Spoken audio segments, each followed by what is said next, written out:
अलग अलग तरह की बंदूकों का अलग अलग तरह का मैकेनिज्म होता है, पर सभी बंदूकें एक ही बेसिक प्रिंसिपल पर काम करती हैं। फुल्ली ऑटोमेटिक बंदूकों से अलग, जो कि लगातार फायर कर सकती हैं, सेमी ऑटोमेटिक बंदूकें एक बार ट्रिगर दबाने पर एक ही राउंड फायर करती हैं। यह एक 9mm सेमी ऑटोमेटिक पिस्तौल है। इस वीडियो में हम देखेंगे कि सेमी ऑटोमेटिक हैंडगन्स और पिस्तौलें कैसे काम करती हैं। यह एक कारतूस या कार्ट्रिज है। इसे मैगजीन में लोड किया जाता है, जिसमें स्प्रिंग और फॉलोअर इस पर दबाव बनाए रखते हैं। मैगजीन का डिजाइन कुछ इस प्रकार का होता है कि कारतूस आगे स्लाइड होकर ही बाहर आ सकता है। इस मैगजीन को बंदूक में रखा जाता है। यहाँ पर बंदूक के अंदर के महत्वपूर्ण पार्ट्स दिखाए गए हैं। बंदूक को पहली बार फायर करने के लिए रिकॉइल स्प्रिंग के अगेंस्ट स्लाइडर को हाथ से पीछे खींचा जाता है। इसके कारण कई चीजें एक साथ होती हैं, जिन्हें हम एक एक करके देखेंगे। स्लाइडर के मूवमेंट के कारण हैमर पीछे आता है। यह हैमर स्ट्रट के जरिए मेन स्प्रिंग से जुड़ा होता है और इसलिए मेन स्प्रिंग को दबा देता है।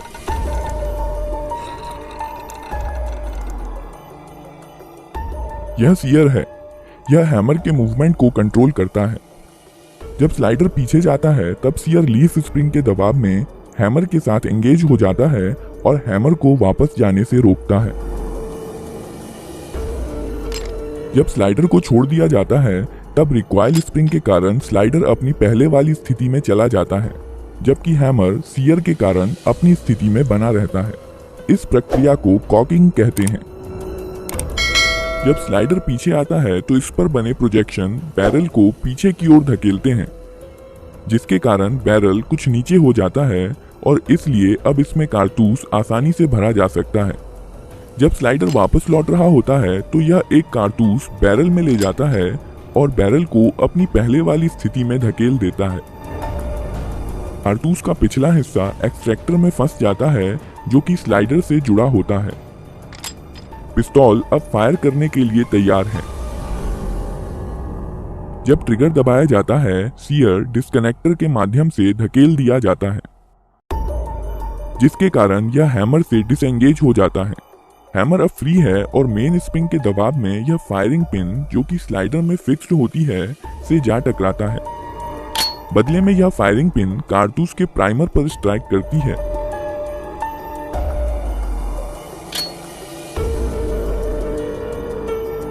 प्राइमर में इंपैक्ट सेंसिटिव एक्सप्लोजिव होता है, जो फायरिंग पिन के टकराने की वजह से जल जाता है। इसके कारण कारतूस में रखे पाउडर में आग लग जाती है, जिसकी वजह से बहुत सारी गैसेस पैदा होती हैं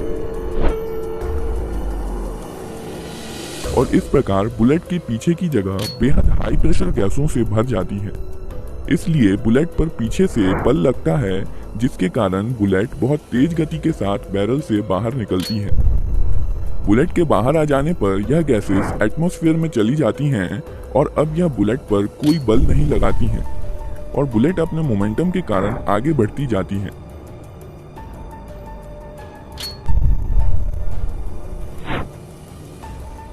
बैरल में कुछ लकीरें और खांचे बने होते हैं, जो आगे बढ़ते समय बुलेट को स्थिरता के लिए घुमा देते हैं। यह गैसें बंदूक पर भी समान और विपरीत बल लगाती हैं, पर चूंकि बंदूक काफी भारी होती है, इसलिए इसका एक्सेलरेशन बुलेट के मुकाबले काफी कम होता है और इसलिए यह पीछे की तरफ ज्यादा गति प्राप्त नहीं कर पाती। विस्फोट की कुछ एनर्जी स्लाइडर को पीछे धकेलने में इस्तेमाल हो जाती है। केस या खोखा स्लाइडर के साथ पीछे आता है और इजेक्टर की मदद से बाहर निकाल दिया जाता है।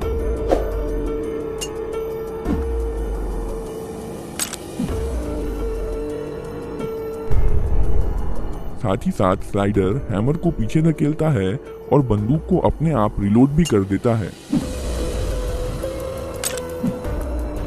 और अब बंदूक अगला राउंड फायर करने के लिए तैयार है। ट्रिगर दबाने पर सीधे सीयर पर धक्का नहीं लगता है।